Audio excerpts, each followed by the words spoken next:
Michael, welcome back. Thank you.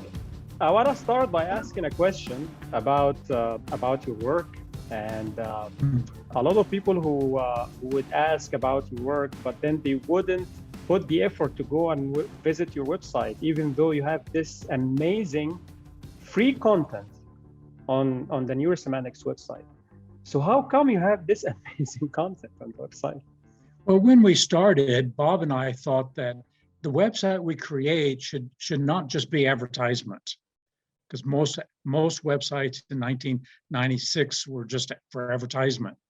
And we thought, why not just write things and present patterns and processes and just make it available. One of the principles we operate from is that of abundance, that there's abundance, and the more we give out, the more we have. And there's just so much that can make a transformative difference in the world. And that's what we're after, to help people transform and live more meaningful lives, more vitality in their lives. And so making it available, we started, I think, with just a few hundred pages, and now there's 6,000-7,000 pages that are available, as you say, free of charge there. Yeah. So now let's check your website. So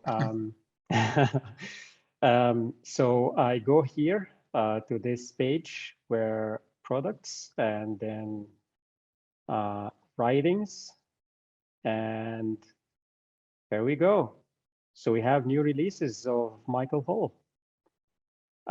Oh, one of which is about social modeling. Amazing. Another one is about creative solutions. Add to the cart for sure, and the first one as well. And we have this book also about leadership and politics. Amazing. And wow, oh my God, Michael. So now, is this really true that I can buy these as digital copies? Is that true? Yeah, yes, most of them we have now as PDF files. Oh, when that happened? Maybe it's been really long time since I visited your website. Okay, amazing. So let's try this. Okay. I buy these. Okay, and PayPal as well. Awesome. Done. I'm going to revisit this website again and check what I missed. So we have a new section on the website called Gifts. okay. And these are documents, a couple books, but mostly reports and documents, sometimes 100 pages, sometimes 50, and they're all just there as gifts. Mm-hmm. One on mindfulness, one on resilience, and other subjects. Okay, amazing. I'm gonna make sure that I'm gifting these gifts to my friends. Okay, so tell me, Michael, what are the books are you working on these days? So during the pandemic, I've gone and focused on thinking, because it's the most unique foundational thing that we humans do. We think, and yet thinking occurs across a continuum, and on that continuum, I put 6 different kinds of non-thinking. So if you're biased, if you've already made up your mind, if you're just quoting a bullet point from someone else, you're not thinking. So your mind is being used, but you're not thinking. So thinking starts with considering, and then questioning, and then entertaining and representing. And so the whole subject of thinking has been an area of exploration. So I wrote the book Executive Thinking, and then from there, thinking humorously, thinking metaphorically, thinking hypnotically. So we've been focusing on what is this skill that separates us from the animals. Mm-hmm. When we think that that you can think anything. You are free to think anything in the world. Now, a lot of people think, but then they don't qualify their thinking, and there's no reality testing. So they end up thinking really crazy things, or they fall into the cognitive distortions and fallacies, and then their mind becomes poisoned, as it were. And the kind of thinking they do, no wonder they're miserable. So going back to thinking, well, in the last year, I've been shifting from thinking to being. And so the newest book is going to come out in a couple of weeks, Inside Out. And the theme is that everything important for us humans is inside out. Now, the problem is all of us were born in a family and a culture that was outside in. Yeah, exactly. That's because when we started as little babies, we had nothing inside. So we had to bring things inside. And the problem with childhood is we bring a lot of things inside Exactly. that are childish ways of thinking and valuing, and so we got to reverse it.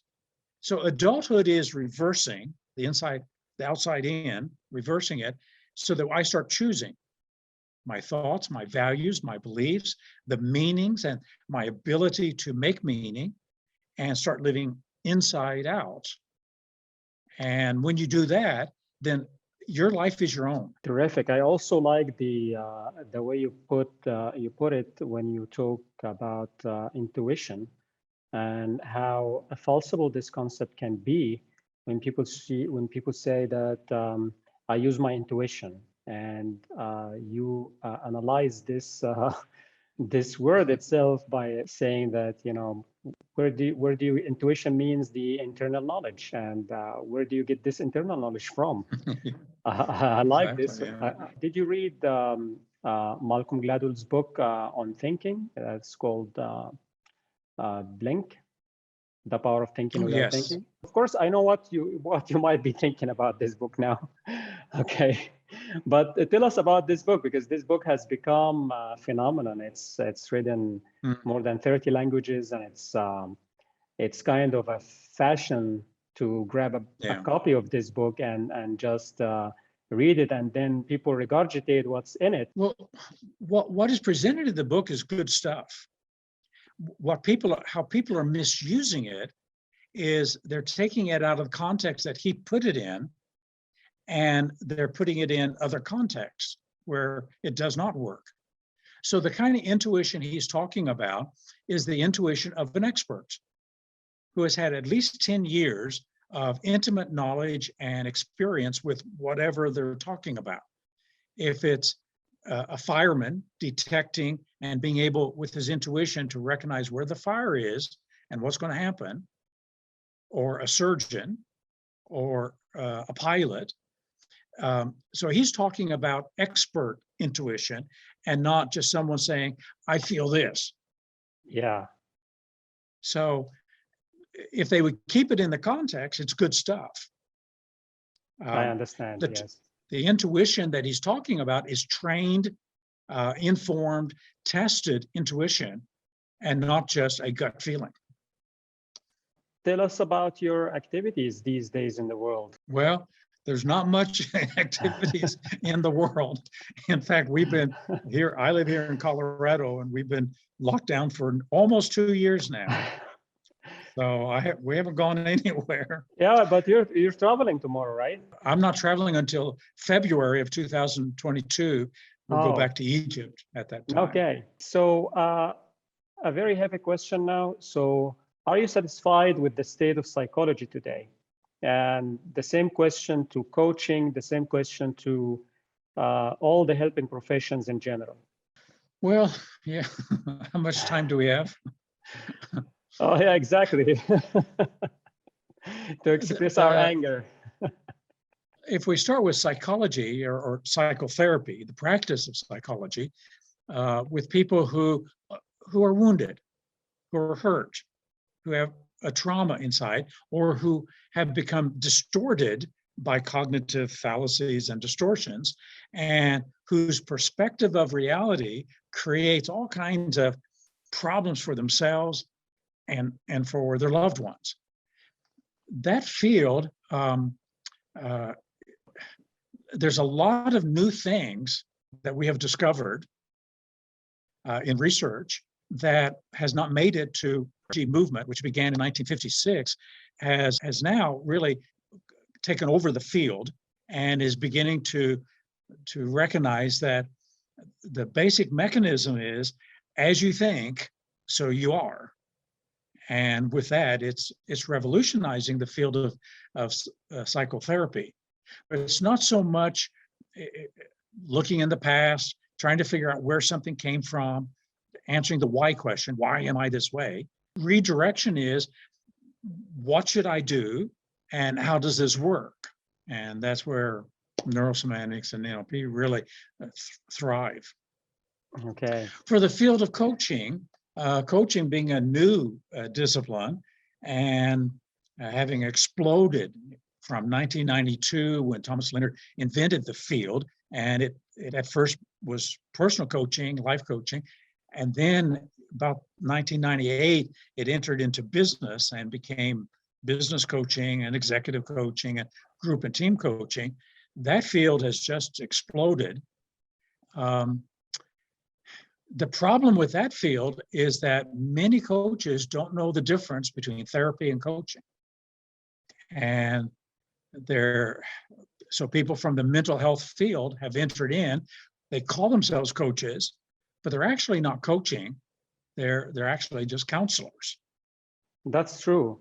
So what could be done to correct these views about the coaching in your perspective? Well, the bottom answer is I don't know.